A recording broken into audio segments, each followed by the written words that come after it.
Welcome to the show, Cosmetic Surgeon, and our friend, Dr. James Chan. Dr. Chan, welcome. Hi, thank you. To you. Welcome Don't steal my thunder. to you, Really? He's gonna- Dr. Chan. Why is he doing this, Ted? I Let's I sing had it. you Let's sing asked the whole... me why Mitch does anything. It was my little thing, singing a Yeah, song. I know. It was yours. We're- I'm with you. Listen, Mitch. I apologize for Mitch, Dr. Chan. okay. We're heading into more beautiful weather. How long have you lived in Portland? A long time. Going on 5 years. Yeah, so you well know that we won't necessarily get summer weather until like well into Mid-July. June.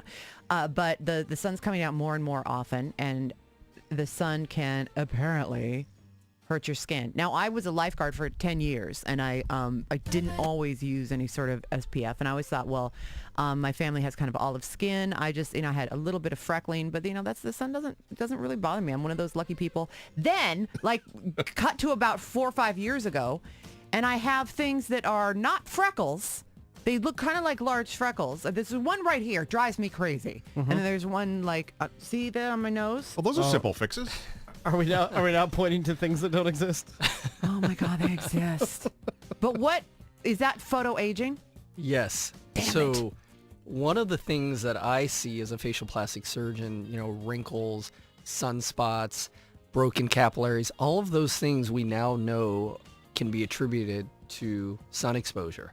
And one of the most important things that we can do going forward, but also things that you can do for your kids as they're growing up, is preventative, is using sunscreen. It's probably the most important thing. Next to smoking, it's probably the most detrimental or damaging thing to your skin. But I thought that the sunshine was good for us. Vitamin D. Come on.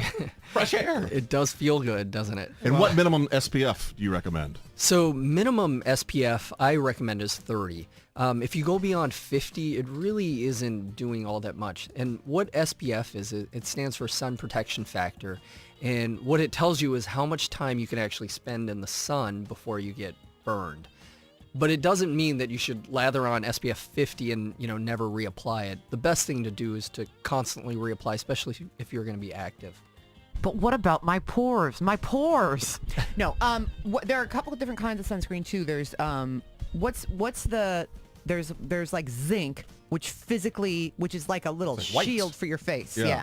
It's like basically like putting thick cloth over your face or Lifeguards something. do that a lot on their Prevents Really? Do you know that because you've seen a I picture sure of a have. lifeguard standing there with that, and I grew up sunglasses in and the South streak in Florida. his thing? That's part of it too.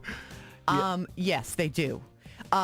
But what's like a chemical preventative thing? Yeah, so there are basically two types of sunscreens. There's the chemical blocks or the physical blocks.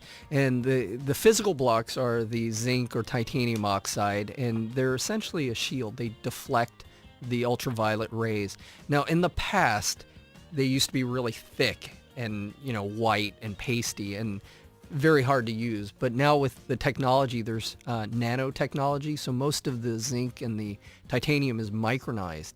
So they're essentially transparent. They're very small particles. They work the same, but they're very lightweight. So they're much easier to use. Nanotechnology, Ted, is like when Martin Short rode around inside Dennis Quaid's body in that movie. That's exactly right. And the micro things that are the invisible stuff is like invisible aluminum from Star Trek. Transparent aluminum. Yeah. And what's PABA, and why is PABA bad for some people? You're talking about like paraben and some of the other So many chemicals. sunscreens will say PABA free. Yeah, I don't know if I have there's a lot of controversy regarding the chemical sunscreens because they use all kinds of weird chemicals that basically absorb the ultraviolet rays and then they get converted to other things. And some of those other chemicals can be bad for you. We don't know, completely. So that's where the controversy is. I think the media overblows a lot of that. What? Not us! Probably for the most part, you can safely use these chemical sunscreens, but the problem is we just don't know enough. So you're better off using the physical blocks because they're safer.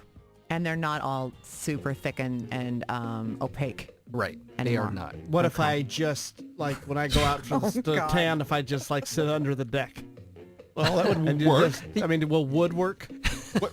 What's a 2x4's SPF? Exactly. If you stay in the shade, you're fine. Okay. And great. Angrily with a laptop with an iPad Yes. and saying to people, I didn't want to come here anyway. Yes.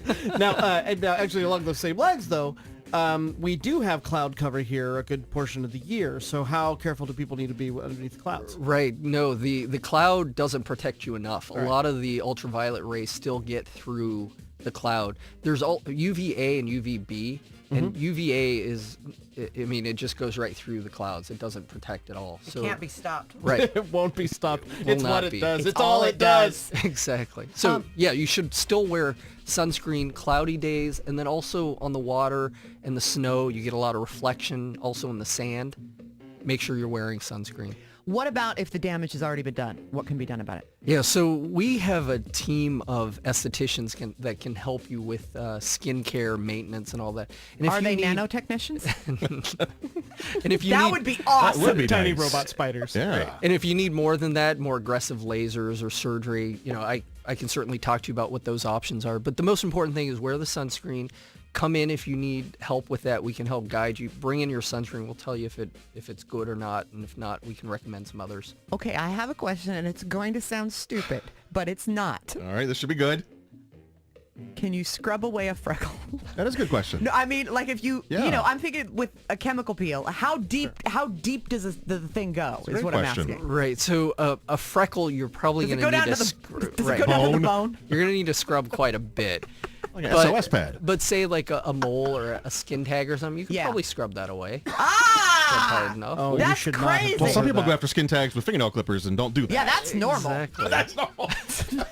Or don't you with a skin tag? Can't you pluck a hair off your head, Tie it around. tie it in a little noose, and then pull it real tight, Strangle it? and then it'll die, right? You can. Do you do that in your office? No, we do it in a more elegant way. Thank goodness. Well, I prefer the down-home version. I scrub away the freckles with a little bit of Brillo. Strangle your and skin And I tags. strangle up my skin tags. Yeah. And for sunscreen, I use Crisco. Right. If you need more help than that, come on in. We can make some recommendations. To find out all about the Please. science behind skincare, you can visit Dr. James Chan. He is an ear, nose, and throat doctor, and so he knows all of the medical whys and wherefores of facial contouring and facial surgery. But he also has studied the science of beauty, like the artistic side of everything. Right. And he'll be at a seminar talking about these and many, many other things on June the 5th. I'm going to be there as well, talking with our doctors and how amazing they are. And that's, I think that info is on our webpage. I believe it is. Yeah, so you can go to the website 3doctors1goal.com. But definitely at drjameschan.com. And spell out 3, T-H-R-E. Don't tell me what to do. E-E-E, 3doctors1goal.com. Spell out doctors too, don't spell D-R-S. T-H-R-E-E-D-O-C-T-O-R-S. O-N-E-G-O-A-L.com. Do you know what, Ted? I like the old Mitch when I would berate him. I know, it's like he I would- kind of, I'm just back like, down. He would I'm cower. poking the bear. Yeah, I'm just, I'm not like Mitch's chances for the rest. We're going to get all those freckles off his face today. Dr. James Chan, thank you. Thank you. KRSKK